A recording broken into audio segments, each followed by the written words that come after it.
Welcome to episode number 57 of Just Go Grind, a show that focuses on helping you launch and grow a business and navigate the ups and downs of entrepreneurship.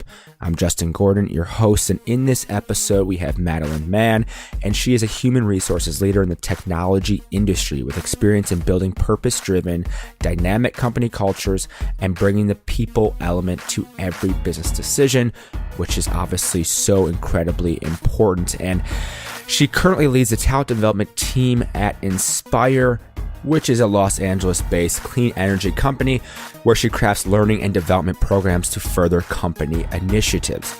Prior to Inspire, she was on the human resources team at Scopely and was the director of people operations at GEM. And Madeline is also the creator of Self-Made Millennial, which is a YouTube channel, and she's the author of Fill in the Blank, Job Hunt, Essential Email Templates for the Job Search. This year, Madeline was named a top 50 person to follow on LinkedIn and a top 10 YouTube channel for job seekers with thousands of subscribers there. And her work has been featured on Business Insider, Newsweek, Career Contessa, and more. So many gems, so many good insights from Madeline in this episode. Stick around to the end for also a special deal from Madeline. As always, the show notes are at justgogrind.com/podcast. And if you head over to iTunes, Apple Podcasts, you can leave a rating and review. I would very much so appreciate that. And Just Go Grind can be found on all of the podcasting platforms, so many of them. It's all over. And check out the Just Go Grind Facebook community, facebook.com/group/justgogrind. Without further ado, here is Madeline Mann. Madeline, welcome to the show. Hey, Justin. Happy to be here. Yeah, and we're going to talk about all things people and people operations and talent acquisition, so many different things. And obviously, you're at a new company as of March 2019, but I want to talk about GEM a little bit to get started with because you had such a big impact on that company. And you mentioned building out all the features of the people team. I'm curious as to how you approached that initially, even coming into GEM in the first place. Yeah, so coming into GEM, there was no human resources function, right? It's the typical startup situation where everyone kind of is grabbing onto a piece of it in one way or another, kind of just trying to make sure things are working in the right way, but really no rhyme or reason to the way things were going. And so I stepped in and I just took a survey of everything that was happening. I mean, the first thing I did is interviewed each employee, right? Because first thing you always have to know is the team dynamics and the culture. What are some of the rocks under the water? What are people thinking? Even asking people, what does the company do, right? Why do you do it? And seeing those answers and seeing how is that different among different people or is that aligned? And even asking people, who do you report to? That answer actually is not always just cut and dry. Really? Yes. In a startup environment, it can be a little, gray area at times. So it's funny how, some of us take these questions for granted, but when you ask them, you notice some patterns of things that are obvious to some people and maybe people have different views in other ways. Yeah. And you mentioned though, as obviously it was a startup. So roughly how many people were there when you kind of first got started? It was small. It was under 20. Okay. As I'm curious, when you say you're doing interviews of every employee, it's like it's a startup. It could be anywhere from like 3 employees to like however many. It could be a lot more work, let's just say, if you had hundreds of employees. But I would imagine they'd have not PR, but human resources in there before then. But knowing that you're interviewing all these employees first as a starting point, getting a feel for where the company is at, where do you take things from there? So themes arose of pain points or just areas for growth. And usually this is very common for most startups. The first area of attack is recruiting. So everyone kind of has their own process. Balls are dropped when they're talking to a candidate because they pass along to the next interviewee and then they forget to update and no one knows who's supposed to respond to who. And that's extremely common. And so that was the first thing I did was understand how are people doing the hiring process now? And then just taking, quick, easy steps to improve it. One of the ways was just setting a process, right? Here's how it goes, A to Z, and then managing that process. And also just having a way of just a set idea of what are we talking about in each interview? What's the purpose? And then just communicating that out to everyone who's involved in that hiring process, having like a hiring kickoff meeting for each role and getting everyone aligned. So then everyone knows the type of person we're looking for so that the interviews don't come back. And it's this constantly moving target of, oh, I thought we were going after this, or what? That's not what I thought this role was. And from that, then, knowing that that's kind of the starting point of this recruiting process, I mean, what other things are at play in your role? So you have the recruiting side of things, but what else is there with that when you're coming in here? So a lot of the things that I built out as well were more on the human resource, the internal side. So onboarding, how do we make sure that people know exactly like what it means to work at GEM and have them ramp up quickly? I built out review processes. So really having this time for the company to reflect on where it is and where employees think that there's areas for growth. Like as an annual review, I built that. I also built quarterly pull surveys that it's a very short survey. It was 8 statements, and it actually really was a great mirror to us and even to share with the board of directors of the health of the organization, of the employee engagement and the retention. It was very predictive of when we had people who were at risk. And then we also did a 90-day review. So it was a very simple process for new hires. At 90 days, they would get a review of how they're doing, because the first 90 days is such a tender time. And so to provide that for them was really important to their development.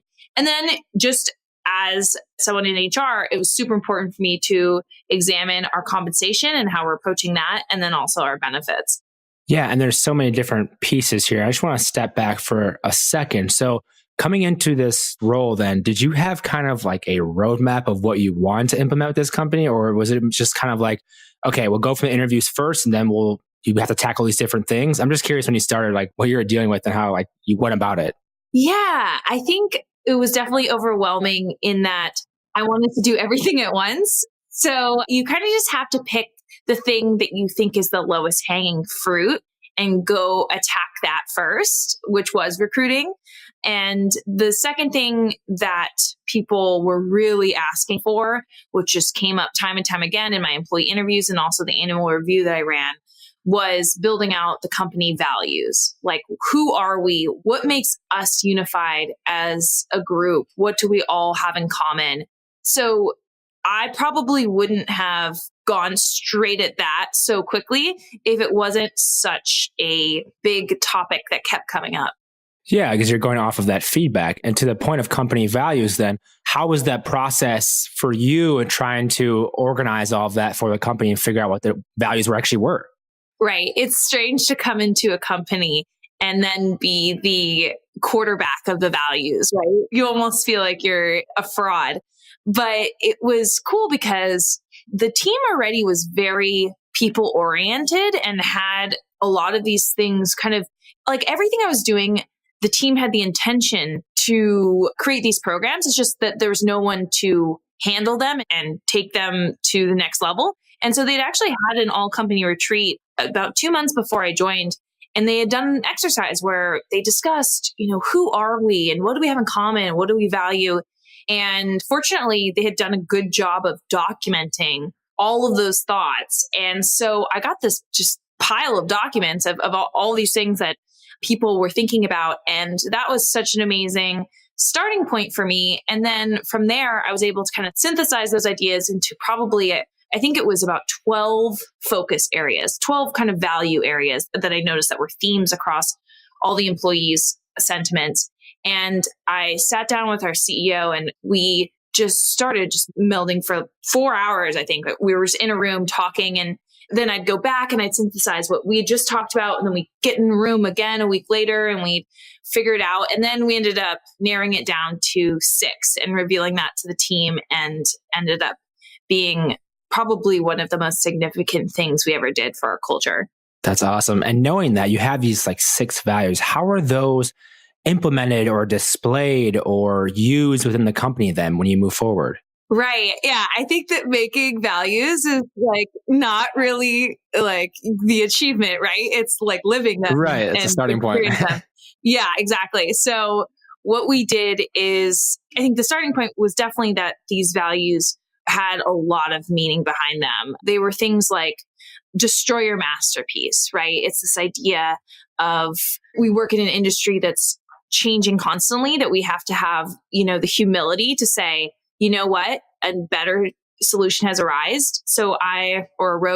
And so I'm going to go with that other solution. So there's these were very tied closely to what we believed. And so people really bought into them. That's the first thing. Then the next is we use these values as the way we would recognize people. So we would have these all company meetings every week. We called them Gem Sesh, and we would recognize each other. We do shout outs every week. It would be this week, it'd be craft an experience, and who this week has crafted an experience. So that was a great way for people to really think about their coworkers through the lens of values. And I would say that the next way that was probably one of the most potent ways that we use these is that when we were hiring, when we were interviewing, we pick one or maybe two values that this person had to be basically the shepherd of that value due to their role. So for some engineering roles, it was seek knowledge. This person needs to be such an amazing learner. And, because this industry is so new and there's so much to learn, they should wake up every day and say, what can I learn new? I don't want to just come in and do the same thing I've always done. And by having those discussions about not, is this person a culture fit, in a way that's kind of well, I wouldn't want to have a beer with them or, whatever. It's more of does this person have these values? And we would have deep discussions on, does this person match up to this value? And seek knowledge is actually the number one value that we would reject engineers on, because they'd be very good at their jobs, but we could tell that they didn't have this desire to learn about the latest and greatest technology. And so that we knew that they wouldn't be a good fit. Yeah. And with the recruiting side of things a bit more. So obviously that's on your end and kind of what you're looking for these different roles. And recruiting is such an important part of any startup. How do you think you portrayed that you're a company that people should actually work at and that people want to work at, from their perspective, from the outside perspective? Yeah. How do we kind of, I guess, get candidates really excited about the company? Is that what you mean? So I think that one thing that I kept hearing from candidates is that they could tell from the people they talked to that those people were excited to work where they work. And we would be very kind of open and specific about what we love about the company and what we love about our coworkers. And I think that just having that, working on your employees and the internal employee sentiment is then reflected in the interviews.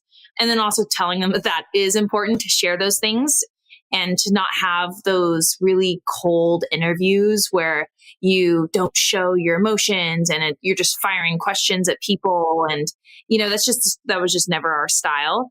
And I think also in every single interview, I guess it would be scorecard or feedback form, there's a question, what does this candidate want in their next opportunity? What are they looking for? What drives them? And that was really to make sure that everyone who's interviewing always was listening more than talking, was always thinking about what gets them to wake up in the morning. And that's really the most important part of recruiting, is understanding who you're talking to, what they need, and being really honest about if this is the right place for them or if it's not. Because in the end, if you hire this person and it's not a great match, that's going to be so much worse than if you had left the job open for another few weeks. And so I think just that focus on the person and working to make sure that, if it is fitting with what their vision is for their future, then really index hard on talking about those things. But if it's not, then don't push it. Yeah. And once they've actually become an employee of the company, you mentioned a little bit the onboarding process. I'm curious as to how long that process is and how much feedback are you really getting from the employee on how it's going in those initial weeks or months? Yeah. So the onboarding process is, I've always considered onboarding to be a 90-day endeavor, but not 90 days in that it's structured. There's something happening every week or anything like that. The first day of onboarding, or I guess the pre-first day, you want people to know exactly where to park and know what time to come in and know what kind of clothes to wear. And basically, the first day, you want people to have as little anxiety as possible. Give them as many details as you can.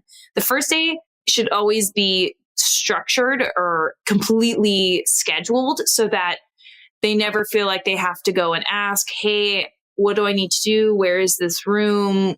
You want them to feel like you are shepherding them through their experience and, not letting them eat alone or anything like that. Beyond that, it's really important to work with managers and make sure they have like a 90-day plan for their new team member.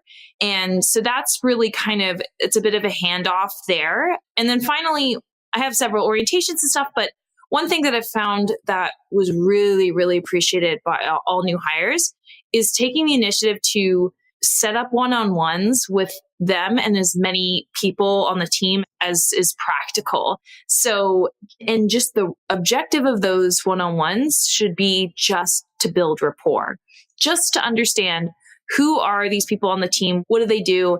And that actually helped them to get up to speed a lot faster, because then when they needed help, they knew who had what answers, and they also felt not bashful about asking them because they already had that rapport built. Yeah. And how did that, like all these different aspects, how did they change as the company grew in size then? Yeah. So I would say that it definitely got more refined, and there's certain orientations I would do quarterly over, not just every week or every time we hired someone. Like we had a culture orientation where it would really go through, why do we run meetings this way? Why do we give feedback this way? Why do we have these certain values? And those would be quarterly. So you kind of have more like cohorts. I'm really excited at Inspire because I'm designing like a quarterly retreat for new hires. So it's going to be like a couple days where we all go away and we learn about the business and the culture and bond. And I think that's going to be amazing. And so that's kind of the things you start doing once you're growing and scaling and want to really preserve this precious time. That's the first 90 days. Yeah. And to that point, you mentioned they had the idea for the retreat with the new hires. And where are you thinking of these ideas or learning about these things and finding ways to improve on your side of things? Where? Well, so I got my degree at USC, just like you, Hey. as a master's of science in applied psychology, which sounds super far out, but it's actually a degree that was really focused on organizational development and adult learning and how to build facilitations and learning experiences. And then also have the statistical background to be able to measure the results of that. And so that's where my love for building out all these experiences for employees came from. So I have that amazing network from USC of people who were my professors in the program and cohort members that also are now the people who I lean on to collaborate on ideas and continue to like share stories from our own organizations. Yeah, it's helpful to have those other people to lean on for sure. And with all these different things, I'm curious, you obviously kind of walk through the process of a little bit of acquiring talent and onboarding. And then I'm curious as to what are the keys to retaining talent, keeping people at a company, because it's very important as well. What are the keys to that? Yeah, I would say if you were to just boil it down, I would say the three things are perceived control, right? People want to feel like they have some sort of autonomy, that they feel like there's some sort of transparency where they can make their own decisions. So any way that you can, give people as much context as you can or tell them what they need to do, but maybe not how to do it is super important. The second one is perceived progress. So that means, giving them chances to grow. And one of the best things you can possibly do is actually like laterally move someone in the organization. You think that you need to promote everyone, but even just moving someone into a different job at the same level can do tremendous things for their perceived progress and just professional growth. And then the third thing is connectedness, right? Connectedness to the mission of the company, feeling like what they're doing matters. And then also connectedness to the people around them, having those important relationships having those people they can go to when there's something wrong and feeling comfortable about that. And with your role as in HR and head of people operations, like, was it just you or is there anyone else with you kind of helping on the people side of things? At my previous role? Yeah, at Gem. Yeah. Yeah. I had help, but it was mostly me for a lot of the time.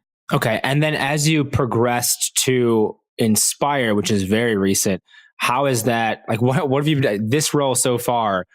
Has it been kind of the same type of deal in terms of implementing the systems and everything, or how has that gone so far? Well, at Inspire, we have an HR, or I guess we call it our people team of golly, like 10 people. So it is luxurious with the amount of resources we have, at least compared to what I'm used to. And so it has been a lot different in that, before my attention was divided among a lot of different things. And now I'm really focused on the employee experience from the lens of learning, right? It's like I'm building out, this orientation process, but also I'm building out a 5-day retreat that the entire company is going in June. I'm leading the all company meetings and how are we communicating to the company and making sure we're getting across certain themes and aligning everyone. And then I'm also building out like facilitations to improve communication among teams. So it's like a slice of what I was doing before, but just on a larger scale and also just a lot more concentrated. Yeah. And with these roles with, Inspire as well as Gem and anything previous, how is it getting the buy-in of CEOs or other executives or other people at the company with the things you want to implement? It is, I think I've just been very fortunate, and I like to think that I am at least a bit discerning with the teams that I join, because if leadership at the top doesn't buy into these programs and doesn't see the business value, my job becomes not only extremely difficult to accomplish anything, but also a bit of smoke and mirrors. Like if I'm doing all these things and building out, certain programs and the leadership kind of thinks it's a waste of time, then people also won't really buy into it. You put out a survey, and if people don't think that if you're going to act on the feedback they gave you in the survey, then the whole function is kind of powerless. And so I've just been extremely fortunate, both at Inspire and Gem, of just leadership that fully understood that retaining our best people and hiring the best people is basically of the most crucial importance for the company to thrive. And so, yeah, it's been a breeze. Good. That's helpful. I'm sure it's not always that way necessarily in different roles with the HR side of things. So it's good that you've had a good experience so far. And what I want to get into now is self-made millennial.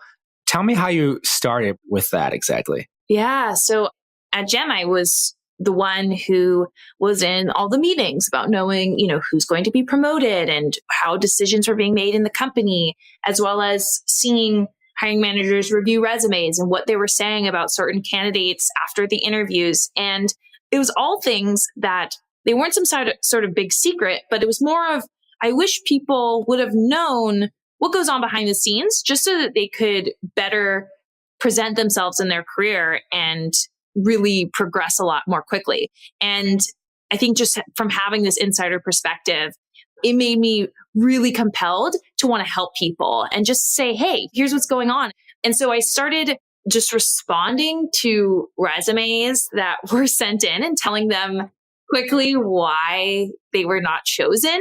And maybe even giving a tip about being like, hey, your cover letter, it's kind of coming off as a bit of a template. I'd recommend you, do these X, Y, and Z things to make it a little bit more personalized. And I could see that standing out among these other applicants.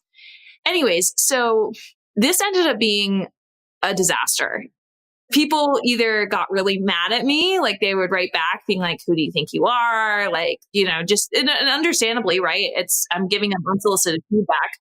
Or others would kind of take it to the next level where they would be like, okay, I'm going to edit my resume. I'm going to send it back to you. Then we'll hop on the phone. We'll talk about it. Like it just kind of turned into this like massive like time suck. And so I just thought this is taking up too much time and emotional energy, and there has to be a better way. And so I don't know how the crazy idea I came up with, because I didn't even think about blogging. I just thought, what's something really hard that I could do? And I was like, why don't I, create a video series of all these ideas? And so I just wrote down a bunch of ideas on a Google Doc.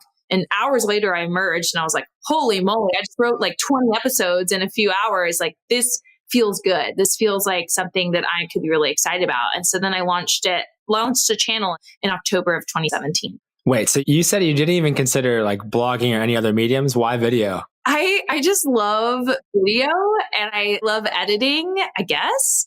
And it just seemed kind of like a big challenge. Like I have a journalism background. And so I was very comfortable writing, but I was like, I just want to do something a little bit more out of my comfort zone. And so that's why I chose YouTube.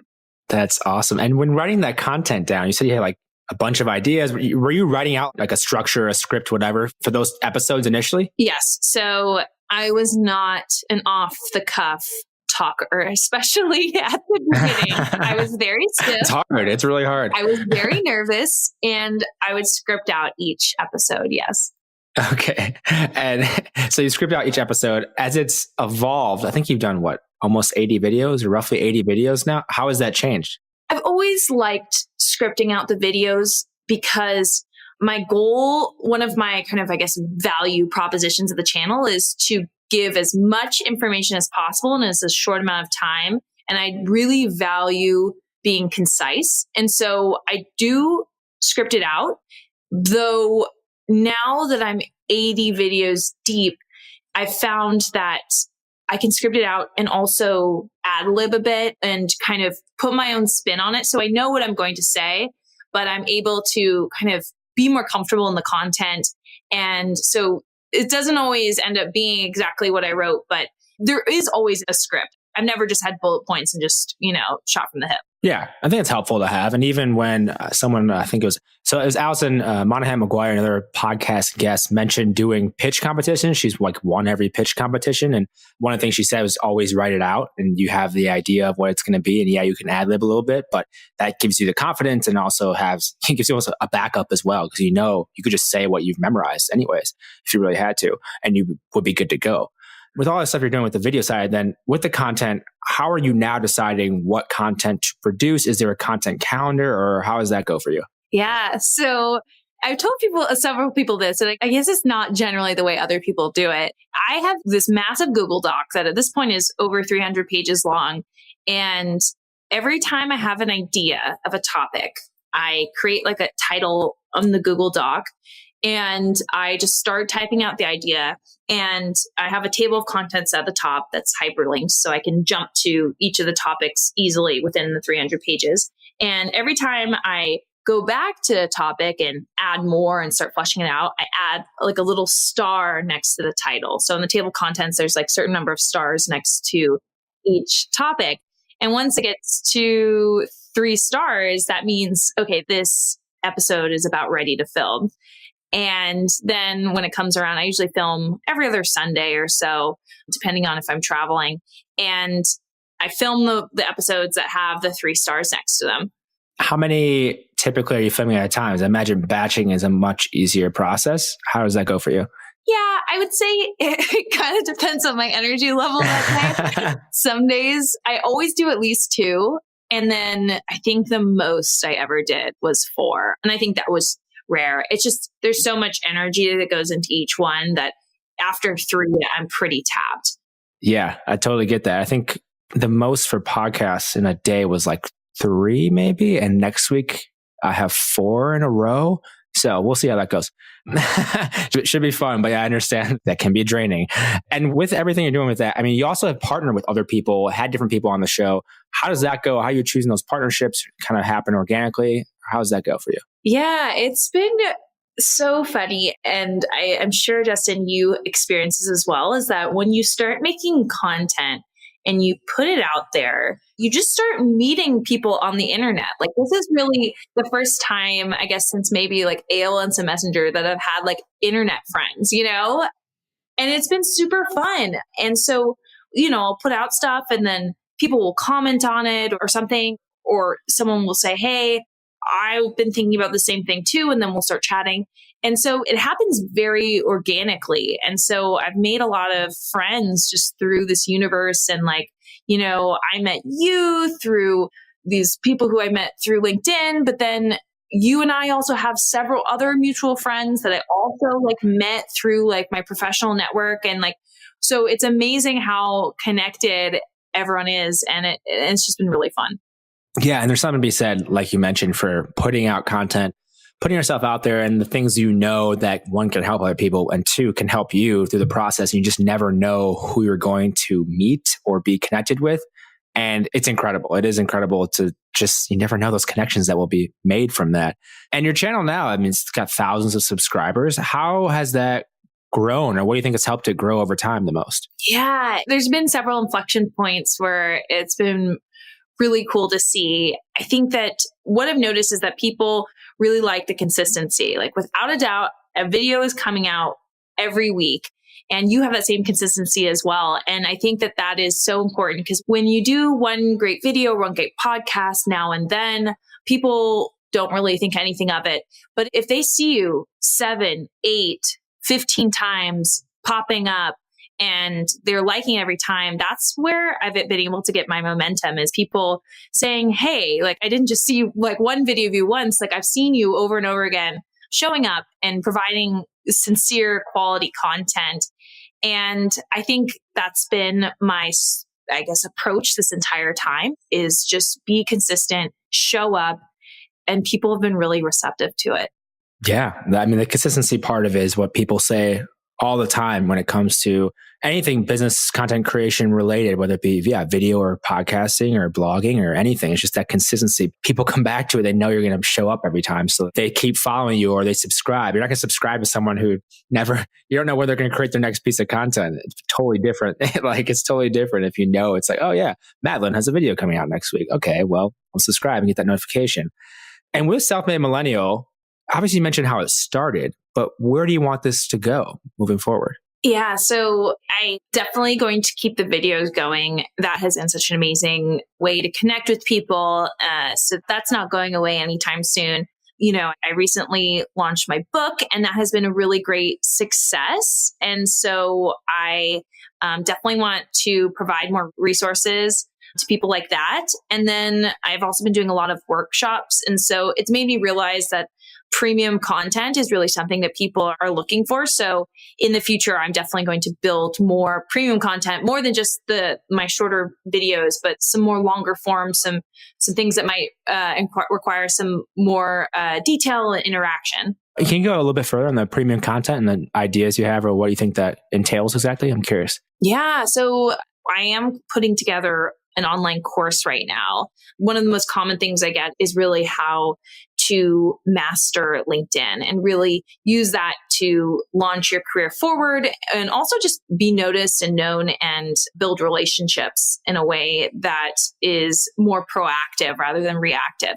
And so I have just compiled so much, both about how to things that you would never really know about the tool, like how to kind of show LinkedIn that you are a more valuable candidate than other people, or kind of get the platform on your side, as well as how to interact with people and how to, psychologically, what are some of the ways to engage with people that will really stand out and build deeper relationships. Like I said, these internet friends where it's not just a passive platform, but it's something that you really are engaging with. So that has been something I'm really going deeper on.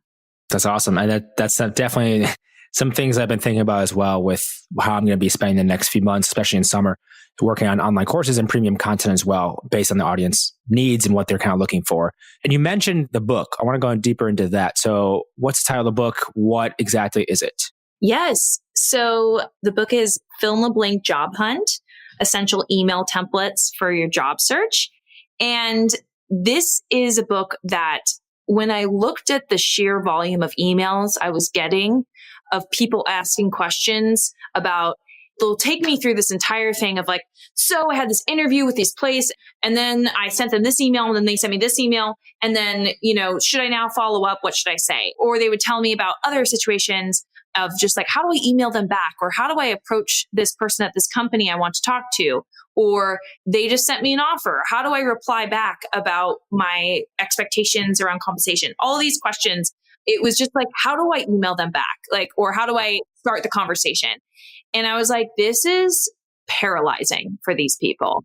Like, they probably would be able to really grab this opportunity by the horns if they had been more proactive, if they had sent this thank you note, if they had written and told them XYZ things about their other interviews to kind of make them seem more attractive to this other employer. There's all these things. And so I was like, I'm just going to write every single email I would ever use in the job search. I'm going to make it really obvious about where they should change, the company name or fill in this one little detail to make it customized to that person.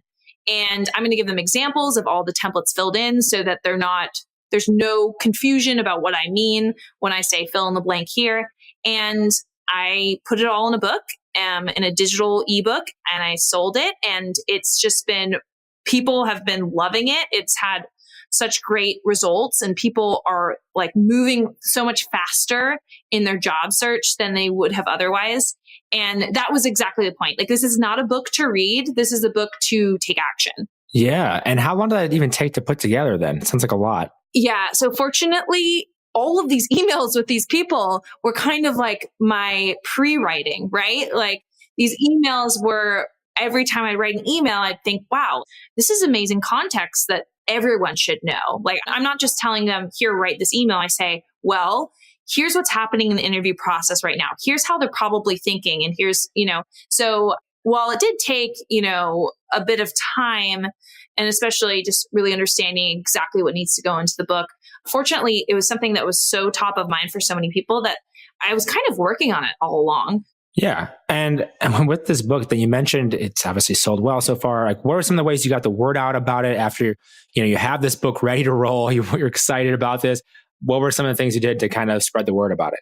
Yeah, I will say that this is not something I'm great at, is like self-promoting or marketing or anything like that. I pushed out to my email list. I announced it on LinkedIn.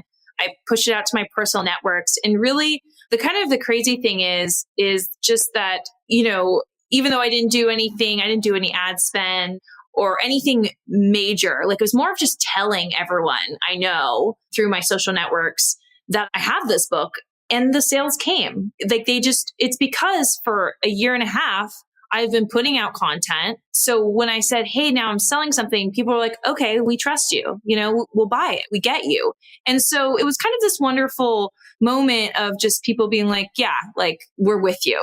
Yeah. And like you said, you had been putting in the work before that to put out content and to build that trust over time, which is an important thing to underline there in the first place. Not like you just started and, here's a book on some things. It's like, well, who are you? But since you already had that content, it's so helpful to have that out already.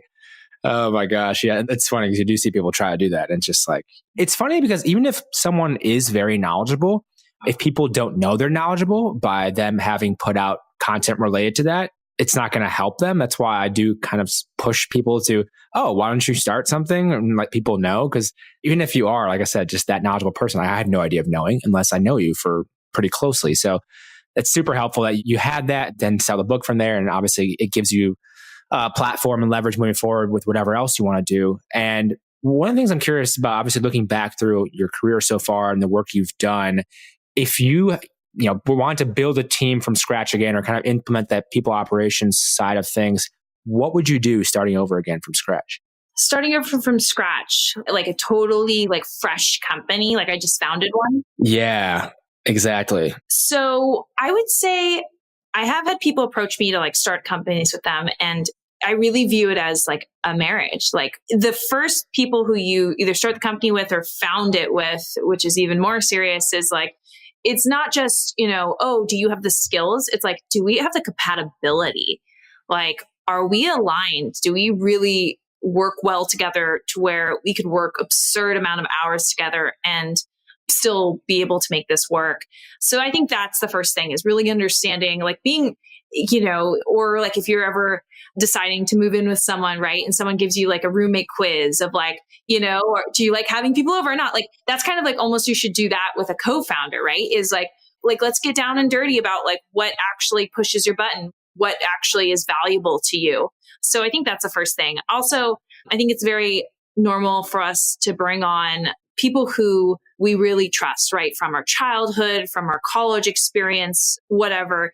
Those are usually the people we start a company with. But I feel like if you look around the room and there's 5 of you in there and you all are kind of cut from the same cloth, like you're kind of the same people, you're all from the same sorority, or, you're all from the same neighborhood, or, whatever, like you have a diversity issue. And I think that a lot of companies don't, like, if you're looking around the room and the 5 people are the same, then that's an issue. It's not looking around the room at 50 and they're all the same. That's diversity issue, or 100 or 1,000. Like, I don't want to say you're too late, but like, you should have been thinking about that when you were a room of the exact same people at 5. And so I think that's the thing that I want to emphasize the most for people starting businesses is like, don't be so almost like kind of tapping the person next to you. Hey, come join my company. Like, be proactive at that early, if you have the 3 of the same type of person, really reach outside of your, I guess, very tight knit, close network and find someone else who can bring a new perspective. And then the whole idea of diversity, you're going to be amazed that you're probably not going to have to address it again if you're just focused on that in your top 10 people. But that's hard to do, Madeline. How do we do that? How do you get outside then? How do you meet those people, or how do you go about that and then still build that trust? I'm just curious on what your perspective is on that. Yeah, I think it is hard. And I think it's extremely intentional, right? Like, you just have to be intentional about it, about saying, okay, like I keep going to these same dinners with these same people who we've all known each other since, college or whatever. I'm going to kind of go to this different type of event where I'm going to feel a little out of place. I'm going to look around and maybe there are going to be people from, a different country or different background or something like that. And I'm, basically go somewhere where you feel a little bit uncomfortable, but, obviously it should still be business oriented, that kind of stuff. And just try to, break through your boundaries. I really think that this early, hiring can just change the face of your entire organization, once you scale to 1,000 plus. Right. So putting that early emphasis on the people side of things and spending more time on that is definitely worthwhile in the long run, especially as you plan to grow and scale your company potentially. And one of the things you mentioned earlier in the conversation, just talking about how you've kind of learned and grown through the people like USC Network, but are there any other, whether it be books or podcasts or audiobooks or conferences or anything else that's kind of been helpful for you kind of along your career journey so far? Yeah, I would say that, have you listened to the podcast Entre Leadership? I've heard of it. I have not. Is that a Dave Ramsey or no? Yeah, it is. I would say it's just so crazy how I listen to one of those podcasts and it'll just spur so many ideas. And each topic is diverse. Like, there's lots of different specialists that come on and they just do such a good job. So it feels like you've almost like read a book every time you listen to it. Like, it's one of the, the most common podcasts I've listened to where I have like a notepad out when I'm listening to it. It's that good. And then the one that I absolutely love, which is very popular, is How I Built This. Have you listened to that one? Oh, yes, Guy Raz. Yeah, it's so good. Oh gosh. And you just hear it really puts me in this situation of really understanding that every single company, it seems, that had success has hit rock bottom at some point, or has had some sort of like amazing triumph over something that seemed almost impossible. And so I think that even just hearing those stories has helped me to really, I guess, not see success as something that's this unattainable thing, but just something that really takes, perseverance and the right people. Right. And it shows you that it can be done. It's one of those things that I struggle with a little bit too, in terms of there is a survivorship bias though, right? Like, these people you see that took these risks and these challenges and they overcame it, built these big companies. And I think it's also important to understand that obviously a lot of people probably did similar things and just failed and we don't know about them. That's so true. So it is like tricky at times, but it's comforting to know that yes, you can make it and it can be done. You can build the company you want or whatever it may be, but just understanding as well that, yeah, there's people that aren't on there because they didn't make it, even though they tried the same things. Far more people who are not on there who have probably attempted something very similar. That's so true. Yeah. And just looking back at your career, this is one of the last questions I have. I'm just curious as to any other big lessons or takeaways you have from it so far. Yeah, I would say that even though I'm a talking head on this YouTube channel and all this stuff, that I've really come to see that listening and asking good questions is just far more valuable than talking. I would say that that is even in, the learning and development programs I build, like just when I'm building out these programs, I'm thinking about there's so much knowledge in the room that I'll be talking to, and how do I bring out that knowledge? Like my facilitation would be around how do I kind of, bring that to the surface so that that can be the teaching versus thinking that I have the answers. And it was even like kind of this weird, funny moment is that I answer questions on Quora. I don't know if you've been on that site. I've done a lot of questions down there. Yeah. I love Quora. Yeah. So for anyone who is unfamiliar, it's just this website where you just go on and you can ask a question and people give very thoughtful, thorough answers. It's kind of a more sophisticated Yahoo Answers.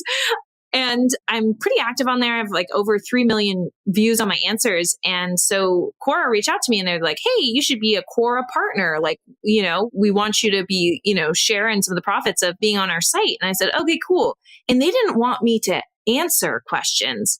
They wanted me to ask questions. Quora only pays people to ask questions. And I thought that was such a perfect metaphor for life, in that it's like, it's not about being the best person to talk more. It's about asking really thoughtful questions that gets the right conversations going. And so that's really something that I am constantly trying to remind myself of. And every time I do, and I act in that way, it has led to good results. Yeah. Just start a podcast, Madeline. Then you just ask questions the whole time. There you go. Problem solved right there. Then you're forced to ask questions more than you probably are comfortable with. Yes, exactly. It's a good way to do it. You mastered it. I'm trying very hard. And where can people go to learn more about you and what you're doing? Totally. So definitely check out my YouTube channel. It's youtube.com/selfmademillennial. I also would love to connect with you all on LinkedIn/in/Madeline Mann, but do leave me a little note saying that you found me on the Just Go Grind podcast. And MadelineMann.com, that's where you can see more of what I'm up to, some events I'm speaking at, as well as you can buy fill in the blank job hunt there. And I did create a coupon code for all the Just Go Grind listeners for 15% off. And it's all one word, Just Go Grind. Awesome. Madeline, thank you so much. Everyone go check it out. So many good things that I've already peeked at the YouTube channel and everything else you've been doing. It's amazing. Thanks for your time today. Yes. Thank you so much, Justin.